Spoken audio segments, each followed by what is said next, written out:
जो मिला है फिर न मिलेगा, कभी नहीं कभी नहीं कभी नहीं रे। मानव जन्म अनमोल रे, सृष्टि में अनमोल रे। अब जो मिला है फिर न मिलेगा, कभी नहीं कभी नहीं कभी नहीं रे। अब जो मिला है फिर न मिलेगा, कभी नहीं कभी नहीं कभी नहीं रे। अब जो मिला है फिर न मिलेगा, कभी नहीं कभी नहीं कभी नहीं रे। अब जो मिला है फिर न मिलेगा, कभी नहीं कभी नहीं कभी नहीं रे। अब जो मिला है फिर न मिलेगा, कभी नहीं कभी नहीं कभी नहीं रे।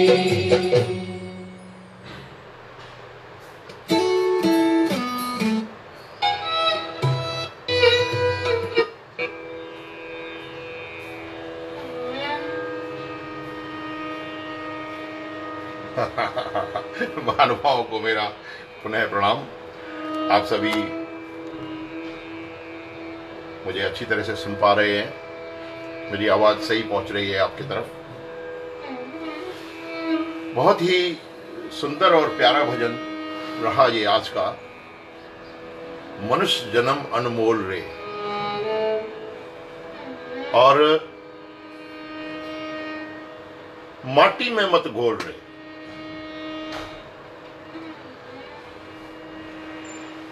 अब जो मिला है फिर न मिलेगा, कभी नहीं कभी नहीं कभी नहीं। उपस्थित सभी महानुभाव, मित्र, प्रेमी, मेरे अपने एवं जनता, सभी जनता जनार्दन के रूप में परमेश्वर की दी हुई प्यारी आत्माओं, कितना समय समय पर ऋषियों मुनियों ने, कितना भजनीकों ने,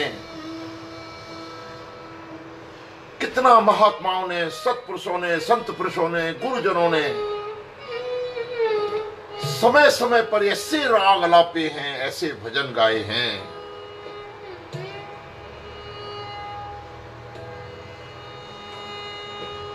हमें आपको समझाने के लिए बस।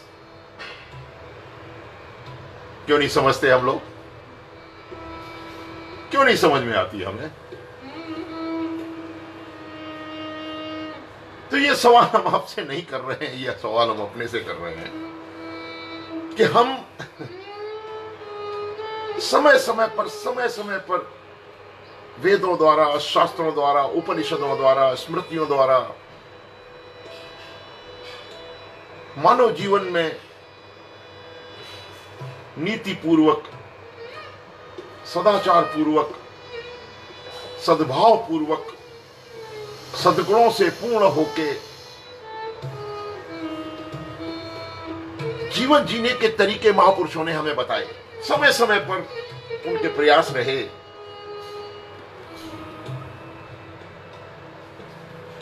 तो एक छोटे से पक्ष को आज मैं लेता हूं।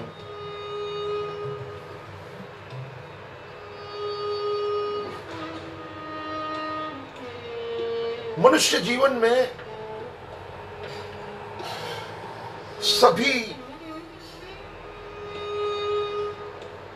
व्यवस्थाओं का, मनुष्य जीवन की, अपने जीवन के सभी आयामों का जो आधारभूत स्तंभ है वो है हमारा मन।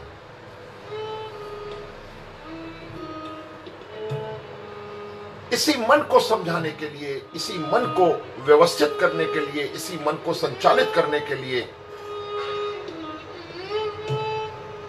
इसी मन को सुंदर बनाने के लिए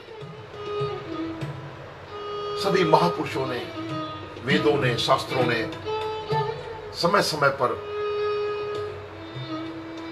हमारे मार्गदर्शन किए। ये कोई नई बात नहीं है जो मैं आज आपसे कर रहा हूं, कोई नई बात नहीं है।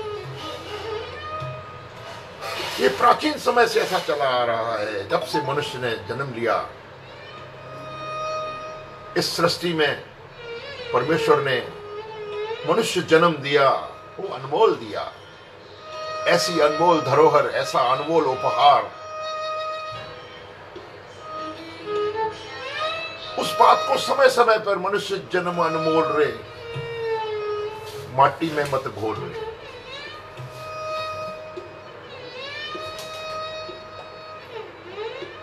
क्यों न घोल माटी में? क्यों घोल रहा है तू माटी में? क्यों तू दुख, माया, प्रपंच इत्यादि में अपने आप को फंसा के बैठा हूं? इस प्रश्न में अपने आप से कर रहा हूं, आपसे नहीं कर रहा।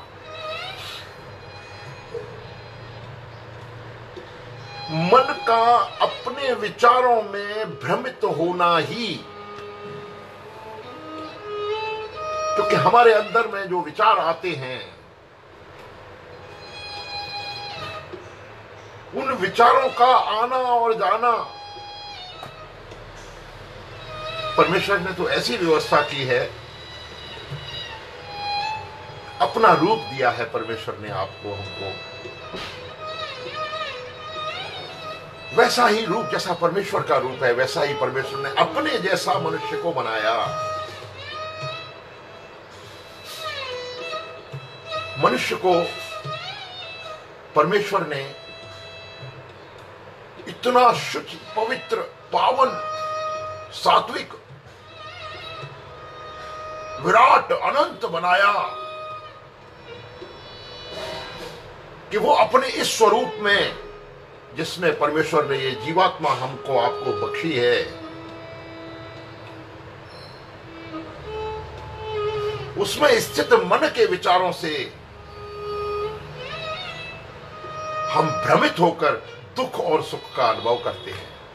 यदि हम सहज हो जाते हैं, हमें समाधान मिल जाता है हमारे विचारों का, हमारे विचारों में कोई सदृश भाव आ जाता है, हम अपने मन में उठने वाले विचारों को तादात्म्य रूप में अपने आप में स्वीकार कर लेते हैं, सुखद शुभ विचार आते हैं तो हम सुखी हो जाते हैं। और यदि हम अपने विचारों से भ्रमित हो जाते हैं,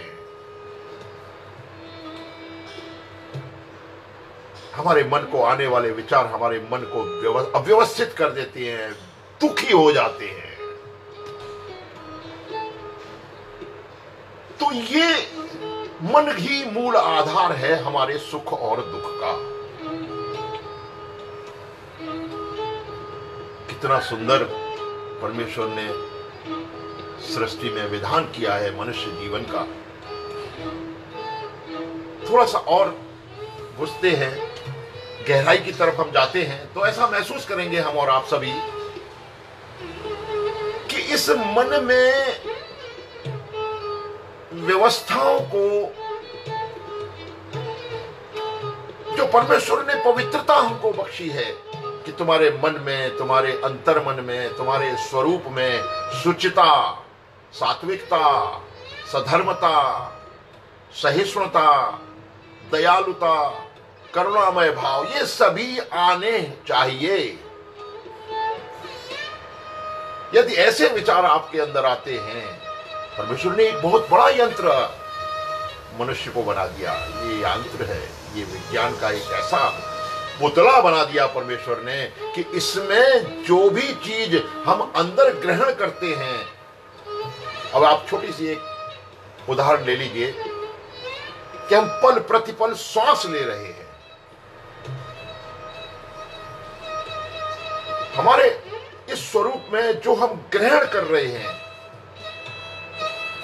वो श्वास ले रहे हैं, वो बहुत ही पवित्र है, सुखद शुभ गंधकारी है, ऑक्सीजनमय है, पवित्र है, पाक है। परमेश्वर द्वारा दी हुई श्वास हमें बहुत ही निर्मल, शुद्ध, शाश्वत मिल रही है ऑक्सीजन के रूप में।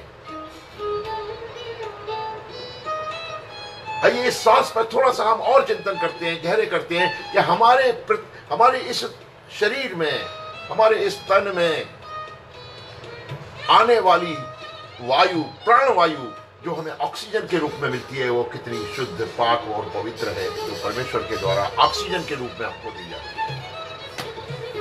उसने ये भी दिया है,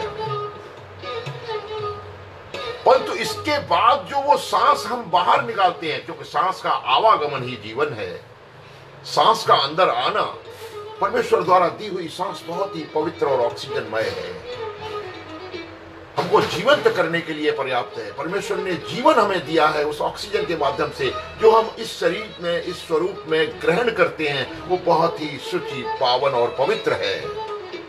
तो हमारे अंदर आने वाली ऑक्सीजन भी बहुत ही पवित्र, शुचि और पावन है।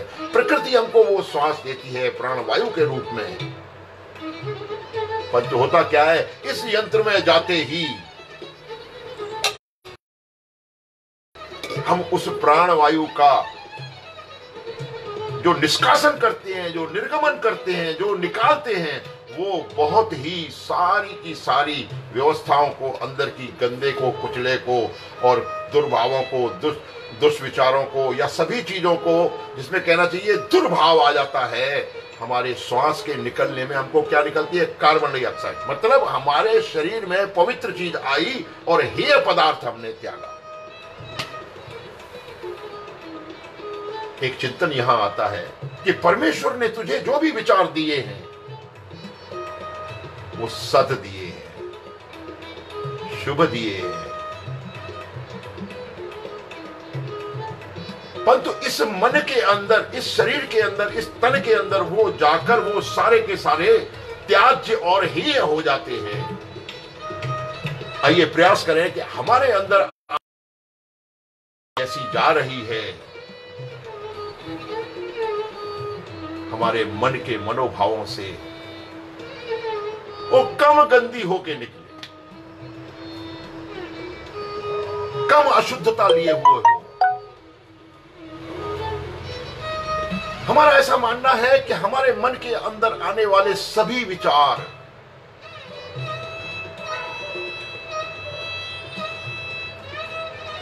बहुत ही परमेश्वर के सापेक्षित होते ही हैं। जो भी विचार हमारे अंदर आते हैं, परंतु अंदर यदि हम काजल की कोठरी में जाते हैं तो वो विचार हमारे अशुद्ध हो जाते हैं। इस बात को और गहराई से अगर हम पकड़ें तो इस चिंतन की हमारे मन में उठने वाले भावों में उन विचारों को शुद्ध करने के अगर आयाम कहीं से आ जाएं,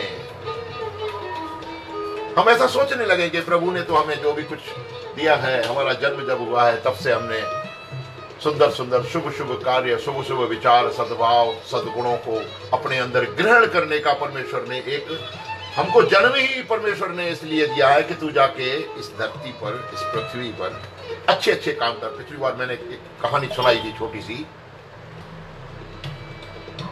कि उस जीवात्मा ने संसार में रहने के लिए घर मांगा, मकान मांगा, कमरा मांगा, जो परमेश्वर ने उसको दिया, और उससे क्या कह के दिया कि हे प्रभु, मैं यहां अच्छे अच्छे कार्य करूंगा, शुभ संकल्पों से मैं अपना जीवन जीऊंगा, सद्गुणों से, सद्भावों से, परोपकार की भाव रखते हुए मैं अपना जीवन जीऊंगा। परंतु जन्म लेने के कुछ समय के बाद ही उसकी ये सारी जो ग्रहणीय, जो अनुसरणीय, जो सद्भाव से पूर्ण, सद्गुणों से पूर्ण भावनाएं होनी चाहिए थी, वो नहीं रही और वो सब भाव अशुद्ध हो गए। और ऐसे अशुद्ध हो गए कि वो हमारी वृत्तियों में, प्रवृत्तियों में, हमारी प्रकृतियों में, हमारे स्वभाव में शामिल हो गए और हम वैसे ही बनते चले गए। मैं नहीं कहूंगा कि हम बुरे बन गए, हम अपने मनोभावों के आधार पर वैसे ही बन गए, वैसे ही बन गए जैसे हमारे मनोभाव हुए, जैसे हमारे भाव। जाकी रही भावना जैसी, ओहो कितनी सुंदर सूक्तियां कही गई समय समय पर। जाकी रही भावना जैसी, प्रभु मूरत देखी तिन तैसी। हमारे मन के भाव, जैसे हमारे मन के भाव हो जाते हैं वैसे ही हम बन जाते हैं, वैसे ही हमारी वृत्तियां बन जाती हैं, वैसे ही हमारी प्रवृत्तियां बन जाती हैं। यदि वो सुंदर भाव होते हैं तो हम सुंदर संतुष्ट हैं, और वो यदि असुंदर होते हैं भाव के बजाय वो दुर्भाव होते हैं, तो हमारी मनोवृत्तियां हमको दुख की तरफ ले जाती हैं। जीवन में सबसे बड़ा महत्व इसी सुख दुख का है। भाइयों बहनों, सभी उपस्थित महानुभाव, हमारे आगरा से मुकेश भैया भी देख रहे हैं, आशीष कुकरेजा दिल्ली से देख रहे हैं, उदासी जी देख रहे हैं। कई एक मुझे बातों में यहाँ ऐसा अच्छा लग रहा है कि आप सभी लोग मेरी इस बात को सुनते हैं, मुझे बड़ा प्रसन्नता होती है। तो हमारे मन के भावों पर, स्वभाव में आने वाले उठने वाले विचारों, सद्विचारों और कुविचारों से ही हमको सुख और दुख की प्राप्ति होती है। जब हमारे विचार दूषित हो जाते हैं, जब हमारे विचार लालच, क्रोध, मोह, अभिमान, अहंकार से प्रेरित होके वैसा भाव पैदा कर लेते हैं,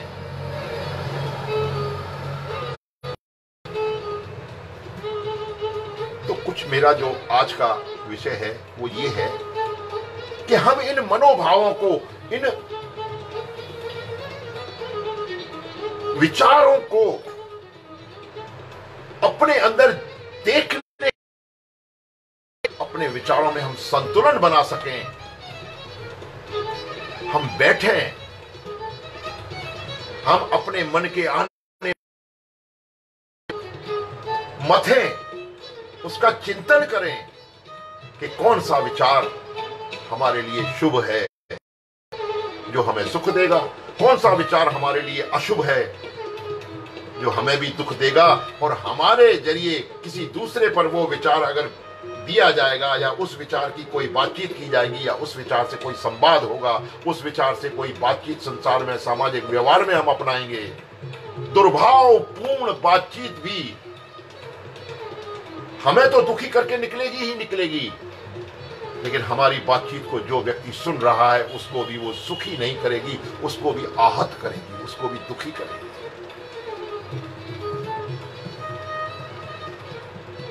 मन की स्थिति में मैंने एक विद्वजन से सुना था कि हमारे मन की स्थिति में 3 प्रकार की बातें होनी चाहिए।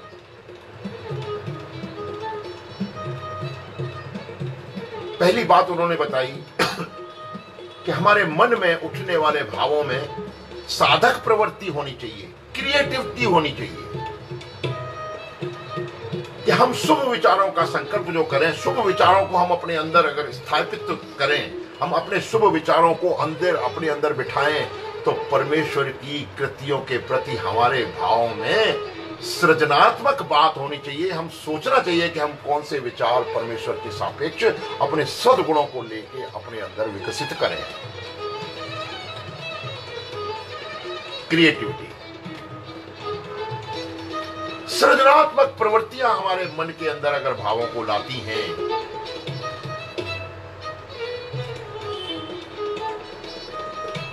कितनी सुंदर बात है कि हम अपने अंदर ऐसे विचार पैदा करें जो शुभ हों, शुभ संकल्पित हों, सद्गुणों से भरपूर हों। सद्गुणों को अपने अंदर ढालने के लिए हमारे विचारों में ऐसा मंथन हो कि हम उन विचारों के आधार पर अपने आप को सात्विक कर सकें, हम आत्मचिंतन की ओर बढ़ सकें। इनसे भी पहले एक बात और आती है कि ये बातें हमारे अंदर कब आती हैं? जब हम ये पहचानते हैं कि हम हैं कौन। समय समय पर विद्वान और मीमांसकों ने कई एक विवेचनाओं के आधार पर यह बताया गया कि मनुष्य का सबसे पहला प्रश्न जो होना चाहिए वो ये होना चाहिए कि मैं कौन हूं। हु एम आई, को अहम।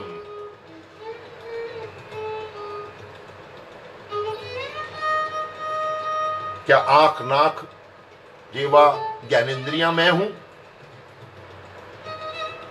कर्मेंद्रियां मैं हूं? क्या रूप, लावण्य, जवानी, स्थूल शरीर में हूं? ये बहुत ही दार्शनिक और आध्यात्मिकता लिए हुए प्रश्न है कि मैं हूं कौन। मैं कौन हूं?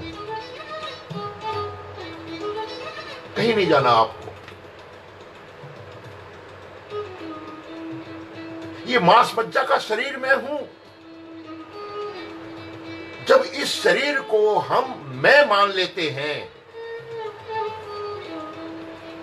तो हमारे अंदर दुख की प्रवृत्तियां बढ़ जाती हैं, हम दुखी हो जाते हैं। ये शरीर मैं नहीं हूं।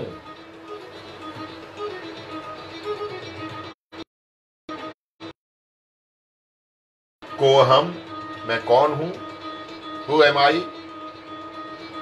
मैं कौन हूं? तो वेदों शास्त्रों में जो आपको आपके प्रश्न के उत्तर के लिए एक लक्ष्य दिया कि आप स्वयं को पहचानिए। हम स्वयं को पहचाने, मैं कौन हूं? परमेश्वर ने जो जीवन दिया है इसमें मैं कौन हूं? मेरा क्या है ये तो बात की आती है। सर्वप्रथम तो मैं कौन हूं? बार बार ये प्रश्न अपने आप से पूछें कि मैं कौन हूं। शास्त्रों ने इसका उत्तर दिया, को हम, तो जवाब आया शिवोहम, अहम ब्रह्मास्मि। मैं शिव हूं, मैं ब्रह्म हूं, मैं क्योंकि मनुष्य के अंदर परमेश्वर द्वारा दी हुई ऐसी अतुलनीय शक्तियां तादात्म्य रूप में परमेश्वर ने आपको दी है। आप गहराई से इन बातों को देखें कि आप सृजनकर्ता हैं।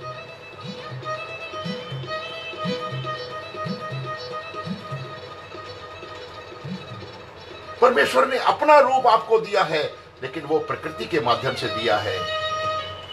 आपके अंदर सृजन की सारी क्षमताएं परमेश्वर ने बख्शी हैं। क्रिएटिविटी, आप क्रिएटिव हैं।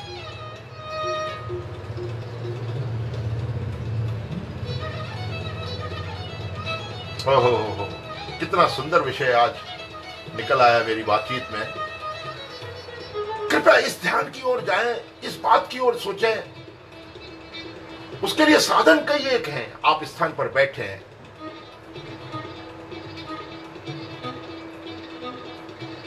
हमारे केवलानी जी पूरा जीवन उन्होंने अपने योग बिंदुओं पर आधारित कर दिया। वो सिखा रहे हैं रोज, आइए बैठिए, स्वयं को पहचानिए कि मैं कौन हूं। मेरा शरीर, मेरी इंद्रियां, मेरी कर्मेंद्रियां, मेरी बाह्य इंद्रियां, मेरे हाथ पैर, ये कुछ मैं नहीं है, ये मैं नहीं है। मैं है इसके अंदर परमेश्वर की दी हुई चैतन्यता।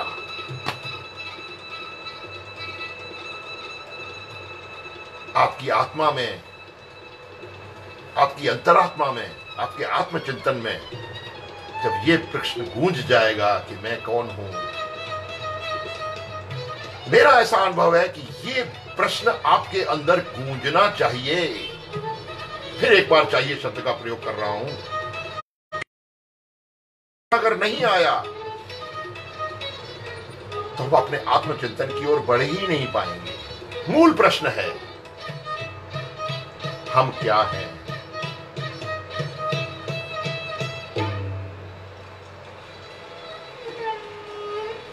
हम क्या है का अर्थ जो है बहुत ही स्पष्ट है कि हम अपने अंदर उन संभावनाओं को खोजें जो परमेश्वर ने हमको दी हैं। क्या है, क्या हो रहा है,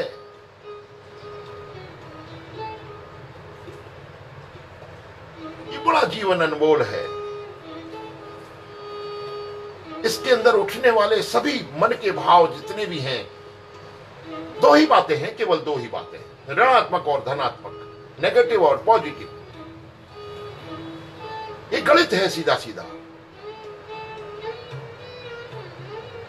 हम अपने अंदर उठने वाले भावों में अगर सद्भावपूर्ण विचारों का समावेश करते हैं, उसका संतुलन करते हैं, तो हम जीवन में अपेक्षाकृत संतोषी और सुखमय जीवन व्यतीत करने के लिए संभावनाओं को जुटा रहे हैं।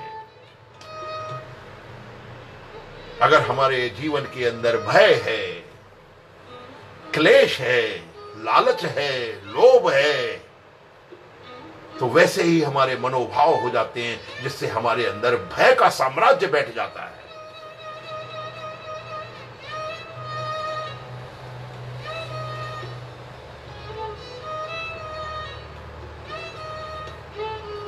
किसी महापुरुष ने अपने शिष्य से पूछा कि भाई आप बताइए कि आप आजकल क्या चल रहा है। बोला प्रभु साधना में मस्त है, साधना कर रहे हैं। साधना करते हैं हम लोग, पूजन अर्चन दीप जलन सभी कुछ करते हैं। माला फेरना, बोला अच्छा साधना कर रहे हैं तो कितनी माला फेर लेते हैं। बोला तो 101 की एक माला, 108 की एक माला फेर लेते हैं। तो उन्होंने प्रश्न किया 108 की पूरी माला आप फेर लेते हैं अथवा केवल 8 बार ही परमेश्वर का सुमरन कर पाते हैं। 100 बार हम बिल्कुल बेकार कर देते हैं, 100 गिनतियां हम बेकार कर देते हैं। तो बेकार की गिनतियों की तरफ मत जाइए। एक घड़ी आधी के पुण्य आध अपने अंदर हम क्रिएटिविटी पैदा करें,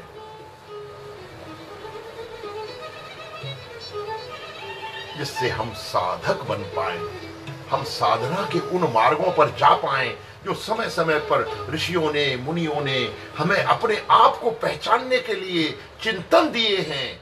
आत्म अनुभव करने के लिए, आत्म मंथन करने के लिए समय समय पर ऋषियों मुनियों ज्ञानियों ने, वेदों ने, उपनिषदों ने हमको मार्ग दर्शाया है।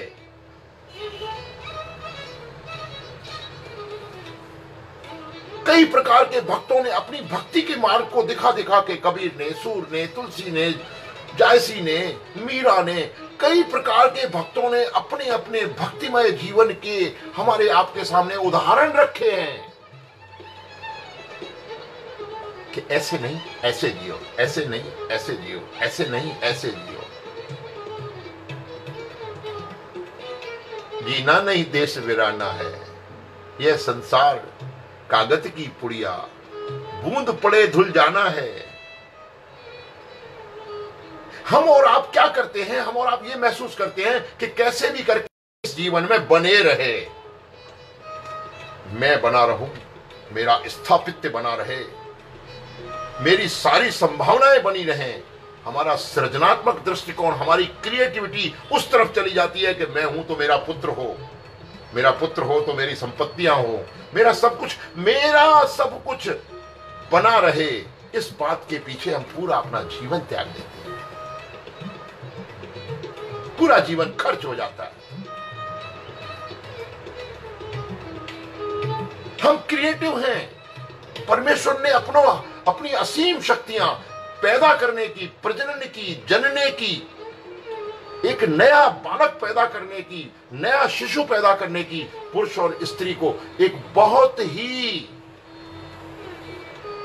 सृजनात्मक शक्ति दी है कि हम सृजन करते हैं, हम नव सृजन करते हैं। वो सृजनात्मक, वो क्रिएटिविटी, इतना सुंदर विचार है कि परमेश्वर ने इतनी असीमित शक्तियां हमको दे रखी हैं। हमको ऐसा शरीर दिया है जो प्रतिपल शुद्ध और पवित्र है, और उस पवित्रता का पालन परमेश्वर हमारी ऑक्सीजन देके, शुद्ध ऑक्सीजन देके हमको प्रतिदिन सांस दर सांस, पल प्रतिपल हमको पोषित कर रहा है।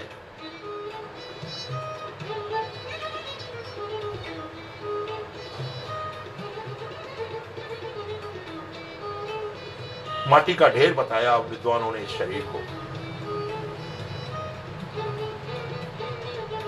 और माटी का ढेर माटी में ही मिल जाना है। यह संसार झाड़ और झाखड़, उलझ पुलझ मर जाना है। उलझ पुलझने का संसार में मतलब नहीं है, भवसागर में तरने की बात नहीं है। आइए हम अपने आप को पैदा करें, इस भाव से पैदा करें कि हे परमेश्वर, ये जो तूने भवसागर दिया है, हम इतने रसमय हो जावें, इतने भक्तिमय हो जावें एक भक्त की तो इतनी बड़ी बात हमने सुनी है, मैं आपसे शेयर कर रहा हूं कि भवसागर अब सूख गयो। कितनी सुंदर बात है। मैं कभी कभी इस बात को लेके खुश हो जाता हूं कि लोग कहते हैं भवसागर प्रभु तारो, भवसागर प्रभु तारो, भवसागर तारो। ये भवसागर बहुत कठिन है, इसमें साधना, चिंतन, मनन सब कुछ करना पड़ता है। मैं कहता हूं कुछ मत करिए, केवल अपने आप को पहचान के उस परमेश्वर को समर्पित स्वयं को कर दीजिए। हे परमेश्वर, तूने जो ये हमें जीवन दिया है वो वाकई अनमोल है, तेरी सभी अभूतपूर्व शक्तियों से निहित है। और इसके साथ साथ तूने हमें ये नहीं कि हमें जन्म देके छोड़ दिया है, तूने समय समय पर गुरु, वेद, पाठ, ग्रंथ ये सभी भी हमको सचेत करने के लिए बनाए हैं। कितना शुक्र करें हम उस परमेश्वर का। कितने प्राणी इसमें मत भूल रे, इसमें मत भूल रे, इसमें मत भूल रे। तो व्यक्ति जो भक्तमय हो जाता है वो कहता है प्रभु बेड़ी भी तुझी आए, सीर भी तुझी, बोड़ियां तारी तकदीर भी तुझी, मत भरा थी तुझी तस्वीर ते, पलो पाया थी मां जिंद पीर ते। जब वो समर्पण भाव परमेश्वर के ऊपर आता है, इस अहम तत्व का, तो मैंने पहले ही बताया ये इंद्रियां, ये शरीर, इसमें उठने वाले विचार सुविचार मैं नहीं है, तो मैं है कौन? मैं परमेश्वर का दिया हुआ एक शाश्वत सचेतन संजीवन है, एक चेतना है। मैं उस आत्म तत्व को तादात्म्य रूप से मिलाने वाला एक ऐसी शक्ति है जिसको परमेश्वर ने, कहां जाएंगे हम क्यों नहीं अपने आप को उस शक्तियों के समर्पित कर देते, उस परमेश्वर के इतने ब्रह्मांड से जो सभी जीवों का संचालन, सभी आत्माओं का प्रेरणास्पद, सभी अखंड है, अनंत है, विराट है, अद्वितीय है। उसके जहां कहीं भी हम भावावेश में ये कह देते हैं प्रभु अब तेरा भवसागर हमें नहीं चाहिए, भवसागर तेरो सूख गयो, अब ना है फिक्र मोए तारण की, मुझे अब तरने की फिक्र नहीं है। जब कबीर ने ये कहा कि मुझे तरने की फिक्र नहीं है, तुलसी ने ये कहा कि मुझे तरने की फिक्र नहीं है, मीरा ने ये कहा कि मुझे तरने की फिक्र नहीं है, अपने अपने दृष्टिकोणों से, अपने अपने विचारों से सभी महापुरुषों ने समय समय पर हमें यह बताया कि महासागर भवसागर तो जीवन है, लेकिन यदि तू अपने आप को परमेश्वर के सुपुर्द कर देगा, जब तेरी कनेक्टिविटी परमेश्वर के साथ हो जाएगी, जब तू परमेश्वर के साथ जुड़ जाएगा, वो पल जीवन के सर्वाधिक बोधमय पल होंगे। कैसा दर्शन है मैं समझ नहीं पा रहा हूं कि मैं अपनी भाषा के हिसाब से कितना इसको सरल कर पाया अथवा नहीं कर पाया। मूल बात यही है कि आपके अंदर, अपने अंदर जो भी परमेश्वर की अलौकिक शक्तियां हैं, परमेश्वर की दी हुई विधाएं हैं, नेमतें हैं, उसको पहचानिए, स्वयं को पहचानिए, आपके अंदर उठने वाले उन सद्गुणों को पहचानिए, अनवरत से आपके अंदर, हमारे अंदर, सबके अंदर वो अनवरत रूप से उनका प्रभाव, उन विचारों का प्रभाव इस मन में आता ही रहता है। आप उनको सुंदर विचारों को ग्रहण करें, बैठें। हाँ, आपके साधन हैं, योग अथवा प्राणायाम आपके साधन हैं, परंतु इस बात की भी महती आवश्यकता है कि आप योग और प्राणायाम के साधनों से अपने आप को महसूस करें कि हम कौन हैं, स्वयं को देखें, अपनी सांसों को देखें, अपने जीवन के, अपने मन में उठने वाले भावों को, सद्भावों को, सद्गुणों को, परमेश्वर की दी हुई नेमतों को महसूस करें। पक्की बात है, आपका समर्पण बहुत ही सुंदर बात है। मैंने 3 बातें आपको बताई। एक तो आपकी सृजनात्मकता, सृजन, और दूसरा समर्पण और तीसरा कनेक्टिविटी।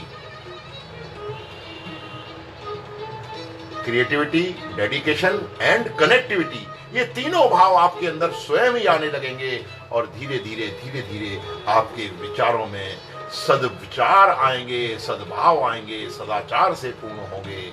और उस जीवन में जिसमें सदाचार, सद्गुण, सद्भाव, परोपकार भाव, परमार्थ भाव आ जाएगा, वह जीवन निस्संदेह अनुसरणीय होगा। हम जो कहते हैं ना कैसे जिए, आइए ऐसे जिए कि अपने अंदर सद्विचारों का, सद्गुणों का, सद्भावों का, समर्पण भावों का, परमेश्वर के प्रति शुक्राने भाव का हम अपने अंदर निरूपण करें, अपने अंदर व्यवस्थित करें, अपने अंदर संचालित करें ऐसे भावों को। आज का विषय इतना ही। मैं भावावेश में उन्मुक्त कंठ से आप सभी का आभार व्यक्त करता हूं कि आप लोग मुझे सुनते हैं और इस ऑनलाइन प्रोग्राम को इन 8 दिनों के अंदर तकरीबन मैं समझता हूं कि 28-30 हजार रीच इस प्रोग्राम के पहुंचे हैं। मैं उन सभी को साधुवाद देता हूं जिन्होंने ये प्रोग्राम खुद देखा है, मेरी बातचीत को खुद सुनते हैं, औरों को भी सुनाते हैं और शेयर करते हैं।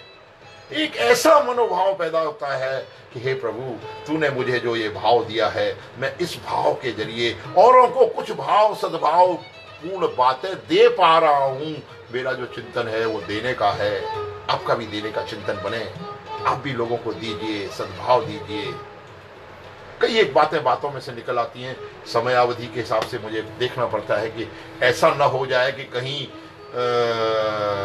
ओवरडोज हो जाए और आप लोग महसूस करने लगे कि भाई अब तो ये बात जो है हमारे ऊपर से गुजर रही है। प्रयास ये करता हूं कि थोड़े समय में आप लोगों को ऐसे भावों से मैं ओतप्रोत कर सकूं, आपको अंदर ऐसे भाव पैदा करने की विधियां बता सकूं। आपके अंदर सब कुछ है, सारी विधियां आपके अंदर हैं, सारी क्रिएटिविटी आपके अंदर है।